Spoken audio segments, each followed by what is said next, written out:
Mari coba kita renungkan bagaimana relasi yang seharusnya dengan Tuhan. Saat fenomena virus corona ini melanda dunia, gerakan ini sedang terjadi di mana-mana.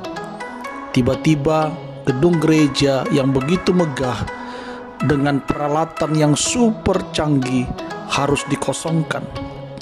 Pendeta-pendeta besar yang selama ini sangat sibuk khotbah sampai tidak punya waktu dengan keluarga, tiba-tiba jadwal jadi kosong. Para WL dan pemusik yang selama ini merasa sebagai jaminan hadirat Tuhan, tiba-tiba kehilangan job. Hamba-hamba Tuhan yang selama ini sebagai jaminan kesembuhan, sekarang ini tidak bisa khotbah di depan ribuan jemaatnya yang selama ini sudah mengutuskan dia. Para hamba Tuhan yang selama ini selalu bicara, terkutuklah orang yang mengandalkan manusia dan diberkatilah yang mengandalkan Tuhan. Dari mimbar sedang diuji karena firman Tuhan itu pedang bermata dua. Karena tanpa sadar kita selama ini sudah mengandalkan PK dari setiap khotbah.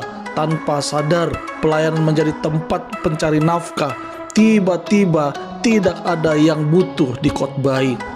Saudara, Tuhan sedang bicara, khotbahilah dirimu sendiri. Gereja yang bangga memamerkan jadwal ibadah yang seabrek dan cabang yang seabrek, yang begitu membanggakan diri mereka kesuksesan pelayanan, tiba-tiba jadwal ibadah kosong, hanya streaming.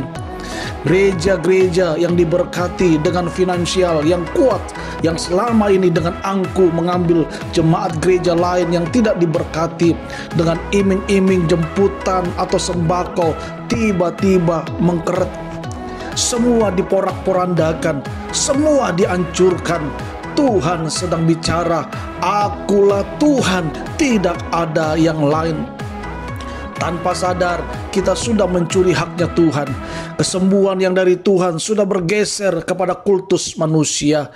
Jabatan, nama, dan gelar yang seabrek sudah menyaingi nama Tuhan. Tidak ada acara KKR dan lain-lain. Tuhan Yesus kalah terkenal.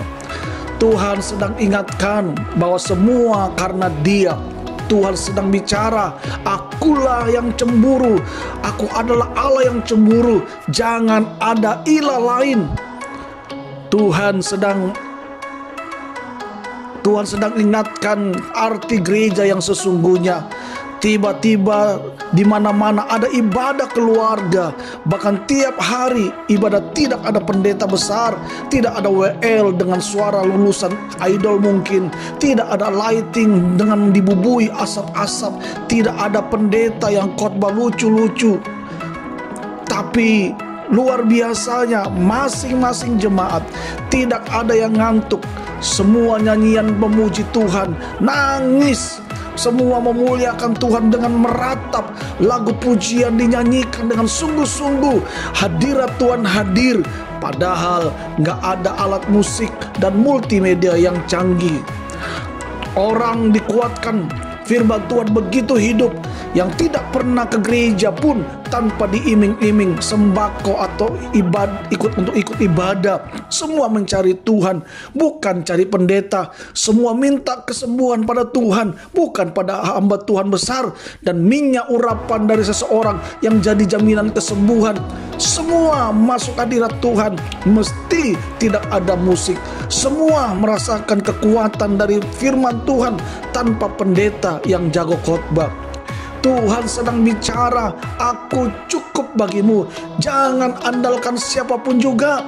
Tuhan juga sedang memurnikan motivasi pelayanan kita. Melalui masalah corona ini, Tuhan sedang meriset kita, menyadarkan kita bahwa kita ini hanya hamba. Lembaga gereja yang besar hanyalah alatnya. Jangan menjadi sombong. Kalau Tuhan pakai untuk kesembuhan, itu juga dari Dia. Kalau gereja kita diberkati dengan finansial yang gede, yang besar, Tuhan sedang ingatkan untuk tidak angkuh dengan gereja lain, tapi harus saling peduli sebagai tubuh Kristus. Kalau gereja kita memiliki fasilitas ibadah yang bagus, jangan jadikan itu berhala untuk mengundang hadirat Tuhan.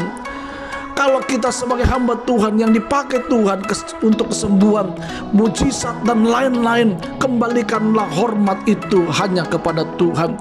Dan saatnya kegerakan gereja tanpa tembok akan merajalela di mana-mana, menjamur sehingga tidak pusing dengan izin gedung gereja, karena tidak perlu gedung. Dan saat penuaian besar-besaran terjadi, inilah cara Tuhan.